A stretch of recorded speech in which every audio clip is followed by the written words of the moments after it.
Okay, just blessed to be where we are. Just one step closer to where we want to be, and it's kind of hard to believe going into week 10. Already, and good to be back at home this week. Just a great road win. A great team victory. I don't think we could, be playing much better defensively. I think we gave up 10 points in the last 3 weeks, 3 in the last two to two really potent offenses that were averaging 400-something yards a game and your mid-30s scoring average. To shut one out and give up 3, Saturday's pretty impressive. And I think we are playing just great defense right now. Offensively kind of sputtered the first half a little bit, but, you get down on the goal line and you don't punch one in. They hold you on 4th down, and, you don't get that one. I think the game could have been a lot different if we'd have gotten that. But I take my hat off to EIU. They had a great plan, and did some things that defensively we knew they had a great football team, and they played like that. And but I was glad the way our guys responded and found a way to make big plays in the second half and kind of distance the game and, kind of get it out of control right there at the end of the third quarter, start of the fourth quarter. And but just a hard place to go play. We said all week they're a different team at home. And they played like that, and they played like their back was against the wall, and we knew what kind of effort it was going to take to beat a really good football team. So, because they do a great job, and like I said, proud of our guys, the way we responded, and the way we fought, and found a way to win. And like I said, just moving on to this week, this week 10, go 1-0 this week, and clinch the conference, and we got our work cut out for us because SEMO's got a really good football team again. You go from playing, guys, the last couple of weeks. This team's like same deal. They were EIU's 33-28 game, and they were 10-10 at half with EKU, so they are very capable. I love the way their team plays. They play the game the way it's supposed to be played. They're well coached. They play hard. They're gritty. They got probably the best offensive player that we've played the whole season. I don't know anybody we've played that's got as dynamic a receiver is what they have. So again, it comes back to got our work cut out for us this week, but it's going to be good to be at home, this week back in front of our crowd, and got a lot of special things going on this weekend. And I challenge our crowd, to match our student body. Last week, the last home game, we had a great turnout in our student section down with the Southerners and our cheerleaders, and everybody had a great time. That end zone was just filled up, and so we're looking forward to this week and hopefully can sell this place out, with a lot of room to spare. We've been averaging in the 20s. Hopefully we can be at max capacity there. But like I said, it's going to be fun to play this game at home. Coach Gross, you played 2 really big games in a row. Do you believe in trap games and you don't have to do the finger quote? Well, we do. We talk about being consistent every week, and we fought that just like I think every team in the country fights it. Because you can talk about all you want. I mean, there's not a team that's ignorant, I'll say, of the fact. But when you watch Sports Center on Saturday nights, somehow you see upsets, everywhere. And just like after our game Saturday, you start, number 2 got beat, number 3 got beat, number 4 got beat, number 5 got beat. And at the end of the day, I think it was 6 or 7 out of the top 10 teams in FCS football got beat Saturday. You just look at those upsets that happen. So everybody, college football, everybody you play's got a chance to beat you. And if you show up and you're not, trying to play your very best, that Saturday and you don't have an A+ game, then you leave the door open, and that's all it takes. Because everybody you play wants to beat you, and we got that bullseye on our back, and we're gonna get everybody's best game. Just like we got EIU's best game Saturday, we're gonna get SEMO's best game. So it would kind of make their season to beat us, and I think our team's fully aware of that. We have a mature team. We've talked about that, and we don't really look at who we play.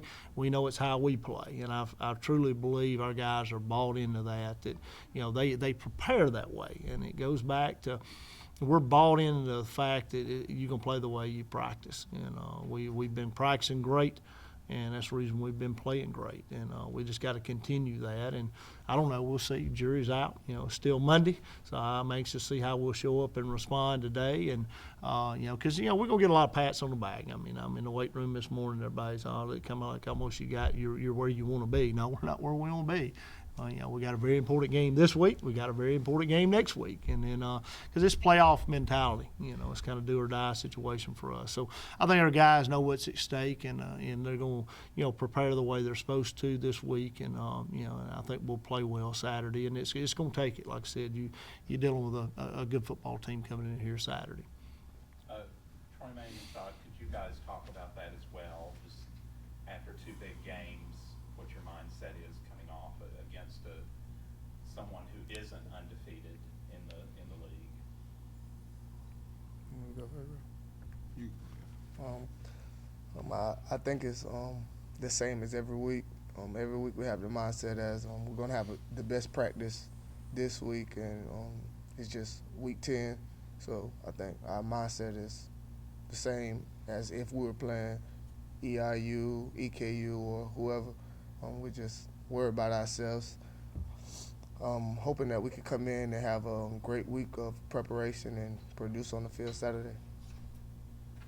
I just feel like as an offense, we take it one day at a time. We go to practice to get better at executing, just getting better each and every day. We don't look forward to the team or look at their record or none of that type of stuff. We just focus on what we got to do and not worry so much about them because it's really about us. John, sometimes avoiding the letdowns about finding the right words. Last week, your Unconceived speech went kind of viral. Again, what was the inspiration for that? And kind of tell me, is there a history behind that? Well, I mean, we try, and we're not an emotional, football team, and we preach that a lot. We want to play the game with passion and energy and the way we know how to play it, but we don't want to be like a roller coaster. And I think anytime you build your football team off of emotion, you're more apt to have a week like you're talking about, where you have a letdown and you get upset. And there's very few times, I think, in the season where you need to play emotional, And I think it went back to, you're at a point in time where you're playing a big game, and you're playing at home, and you guys kind of felt that all week. And there is a little emotion in there. These guys love one another. I love them, and it comes a time where, you go out and you play like that, and hopefully we'll be able to sustain that, because I think these guys do that not just one ball game a year, but they do that every day. They show how much this team means to them by the way they go out and prepare. So I think it goes into that, and we talked about before the EIU game, on Saturday. Hey, we can't smash a pumpkin every week. Does it really take that for us to be the people we want to be? And I think that's where there's not a lot of bells and whistles sometimes with things that we're building. We've built our program on, and we teach these guys and try to we're trying to build good husbands and good dads and good community members down the line, and that there's not a lot of bells and whistles sometimes in that when you're out, and nobody's gonna get up and smash a pumpkin and beg you to be a good daddy one day. So I think these guys know that, and like I said, it shows the care they have for our football team and the way they handle their business. And I'm awfully proud of just the semester we got going on academically. It's right now we're at a better point than what we were last fall. And a lot of times you see a team's grades drop off during the season, but we meet academically every Tuesday. We get pretty good reports, and so we're set up to hopefully to be above a 3, 3.1 or better, this semester. So these guys handle their business, and we got some like Jermaine who has a daughter, and I see how he loves on her, and just seeing the dad he's being right now. So we got several guys that are doing that, and I see a lot of growth in our football team in that, and I think that's where that comes from. I mean to get off on that, but that's kind of where that comes from, and it's kind of hard to share with people that's not inside, right in the locker room with our guys. And heck, Rashad goes out last home game, get a little personal with him, and I see how much our guys mean to him, and they want him to be a part of helping him propose to his fiance, a girl he's dated since high school. They've been in a relationship, and he wanted our team to be a part of him going out and proposing for her, which was pretty special. It's something I don't think she'll ever forget, or he'll ever forget, or even our guys will forget. So, like I said, to watch these guys every day and the way they handle their business is pretty special. So it's I think that was a tribute to that, and I think that's something about when you see these guys play, you see something special about them. Buster and Rashad, when you heard Unconceived speech, when you experienced it in the room, kind of what was your reaction?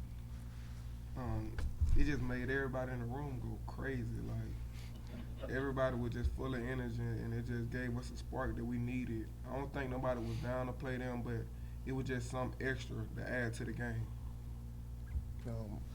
Speaking for myself personally, it moved me so much emotionally.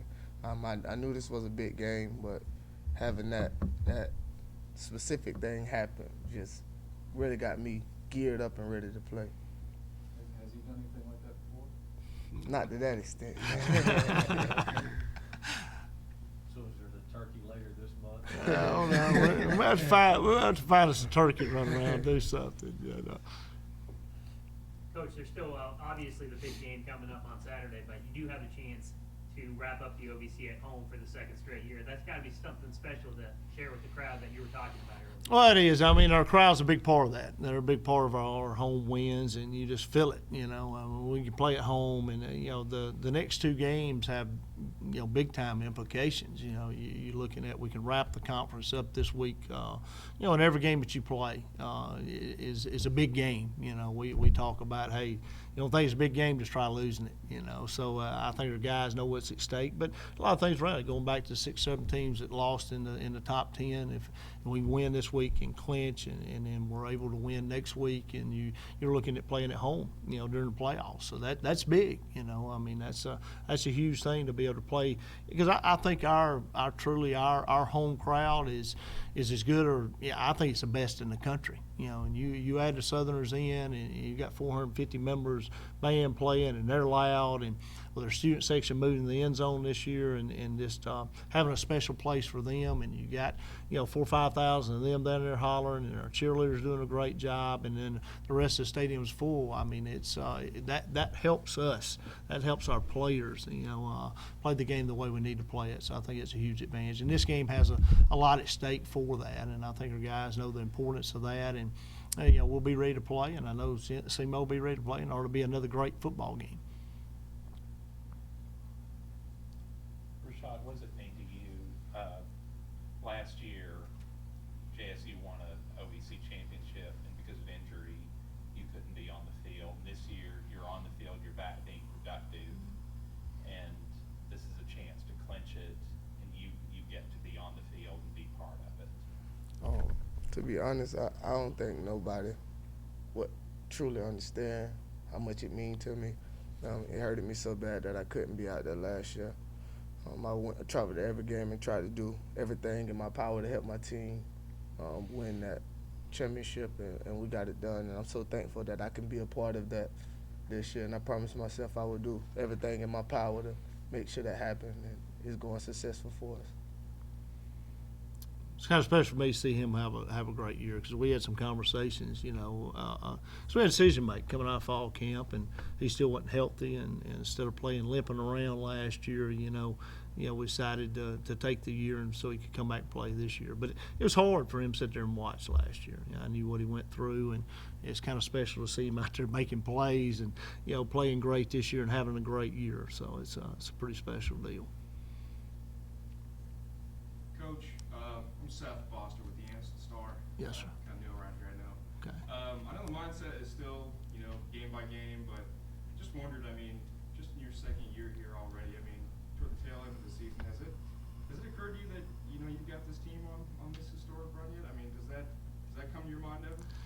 You can ask them. I'm not about bells and whistles and don't really look at a lot of things, and sometimes I have to slow down and thank everybody around me for the job that they do, but we just look at today what we got at hand, and just doing your job. It's what we're supposed to be. You do your job and you do it to perfection, and try to do the very best you can. That's all you can do. But we got special people. I'll say that, just from our staff to our players and everybody around the program. That stuff just don't happen. There's a lot of hard work that's went into it by a lot of people, and like I said, I think we got special people, and you go down our roster and you're like, man, that's a great guy. And you go to the next one, man, that's another great guy. And like I said, I think it's a pretty neat deal. Blessed, I'll say that for sure.